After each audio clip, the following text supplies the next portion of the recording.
welcome to Education Matters. Today we'll be talking about the common concerns that we have about the new student teaching process. With us is Peter Shulman, the Deputy Commissioner for the Department of Ed. Welcome, Peter. Welcome. Thank you, Ray, for having me. And also with us, the 2016 Teacher of the Year, Chelsea Collins. Thanks Welcome. for having me, Ray. You know, in a previous episode, we talked about the changes. You know, it's going from one semester to a full year. There'll be a videotaping process, a different evaluation process with it. Let's just go over some of the concerns that I have heard through the course of time over some of these changes, because whenever you make changes, there's always going to be some concerns about the implementation. First of all, who can be a cooperating teacher to mentor the student teacher? Great question. The cooperating teacher is sort of a pivotal linchpin to this. As we think about the expanded duration, we need to ensure quality. So for us, the cooperating teacher, this is someone who must be effective or highly effective in their most recent summative rating. They must have 3 years of classroom experience, including 1 year in the district they currently serve. And most importantly, they must have certification in the subject matter that the candidate is pursuing. So we want to make sure that that match is really important, and that novice teacher, that teaching candidate gets the support and learns from an experienced educator in New Jersey. Now, Chelsea, I know you were a cooperating teacher at one point, and you probably didn't have to worry about this since you were Teacher of the Year. But I've heard some teachers are concerned, I'm not handing off my class, but I have someone else in my classroom. Will this affect my evaluation at the end of the year? Will it affect it negatively? We believe that this is something that could really positively help with teachers in their evaluation. Essentially, we're going to have another set of hands within your classroom, and I was fortunate to have some really positive experiences, being able to have a second mind in the classroom to bounce ideas off of and to look at data and help me to make decisions about curricula and lessons. So fortunately, I think that having that extra set of hands in the classroom to pull differentiated groups and to kind of bounce ideas off of could be really positive for evaluations for teachers. All right. This always is a concern of people. Is one of the components of this system is there's a videotaping of the student teacher in the evaluation process, and a lot of people get worried about whenever you videotape anything, they get more nervous. What is first of all, who pays for the videotape? So first, let me just say this is a real concern, right? We're very much aware of it, especially in this day and age we live in, especially when we talk about student privacy. So in terms of talking about the videotape and the videotape sort of resources, usually in most cases it's going to be the candidate or it's going to be the preparation program that's preparing them. In some cases, the school might actually have the resources on hand, but we're not being prescriptive about who has to deliver the resources. And in terms of privacy, which is a major issue, which I'm sure Chelsea can talk to you about her students, but I would say it's very important that the parent signs a permission slip to allow his or her daughter in a way that shows that my son or daughter can be on tape, they can be videoed, here's what it can and can't be used for. So we understand the privacy concerns, and we're working very closely both with the vendor and with our prep programs, and most importantly with our districts, to make sure we mitigate these concerns in the most efficient manner possible. And how do you see the parents reacting to this? I know we videotape our kids a lot more often now than we used to. Right, and video is a research-proven, extremely effective way for teachers to be able to grow and develop as educators. So first and foremost, I hope that parents will see that this is an initiative that's really going to help to increase the quality of educators in the force.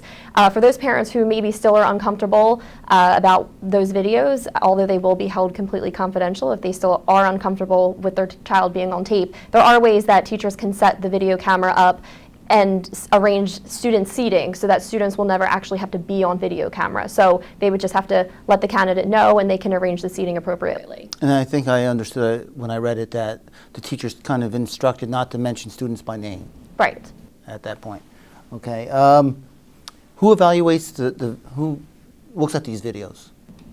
So it's through a third-party vendor. EdTPA, which is our vendor we went through a procurement process and identified, is a partnership between Stanford University and Pearson. And in terms of their folks, they have a third-party agency they work with, and I believe they use educators from around the country to score videos of other educators. So they've hired folks who they calibrate, they ensure inter-rater reliability. They then would score the video and the portfolio of work, which comprises the performance assessment for a teaching candidate and letting that candidate know if they've passed the bar or met the bar. And do you think a video is an effective?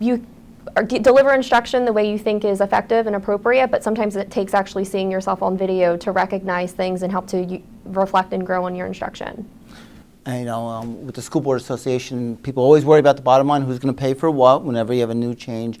Do you see any costs, not just in the video, you explained that, any additional costs to the school districts? So we're certainly looking at that. At this point, as we think about the cost of this, mainly to be borne by the candidate and by the prep program. But certainly, as we think about school districts, we want to learn with them and work with them, and again, make sure we can drive down or eliminate costs whenever possible. The idea of this is that we think that in terms of a cost benefit is there is a cost, but that we believe that marginal cost, mainly to the candidate, in terms of the longevity of a 10, 20, 30-year teaching career to make them a better teacher for our kids, is certainly worth it. And we're in the pilot year of this program right now. Are you getting feedback from not just the pilot districts, but as we go along, you want to get feedback from the local districts to see how you can improve this? Not just local, national. So, we're not going at this alone. There are dozens of other states that are piloting this in some effect. Some states have even gone ahead a little faster than us. Our own Rowan University has been at this a year or two. So we're certainly looking at this to understand some of the mechanics on how the actual videotaping can be done, how the portfolios can be submitted, looking at how we set scores based upon what we're seeing from folks. So certainly, like in everything that we do in the department, this is a model of continuous improvement. And we want to learn from what happens on the ground, and we want to make modifications. Part of what we talked about a little bit in the last session, Ray, was sort of the methodical nature by which we've sequenced this over 5-6 years. And for us, each year has been a learning stage, and each of our regulatory pieces has public comment. As we think about piloting this, we're going to learn about another piece of the puzzle. So continuing to make this better over time, that's sort of our nature of how we think about policy from Trenton. And Chelsea, as a teacher, and a successful teacher by all measures, do you see this as an improvement for both the cooperating teacher and the student teacher? Absolutely. I think teachers want to see students grow within their classrooms, and we need to ensure that teachers are prepared and ready on the first day. So I see a true benefit for students in that there's going to be more educators in the classroom to provide them differentiated instruction, and it will be a real benefit to teachers in preparing them for the first day they step in the classroom. And Pete, any words of advice for districts as we move forward? Well, I think for us, as we think about this at a macro level, so teaching is the most important profession in the country, certainly the most important profession in New Jersey. Everything we talk about, our problems and trying to address our economy and the ills of society, education and classroom teaching is the bedrock of it. The best ideas have always and will always come from the classroom, not from Trenton. So as we think about an initiative like this, as we want to learn about EdTPA, as we want to better understand how it's implemented over a clinical practice of a year or of a year-long student teaching experience, as we think about the video component, the idea here is to work very closely with districts. And for us, having engaged school board members, having engaged superintendents, having engaged principals, and obviously having the voice of the teacher is very sort of important to us as we grow this system, as we learn from it.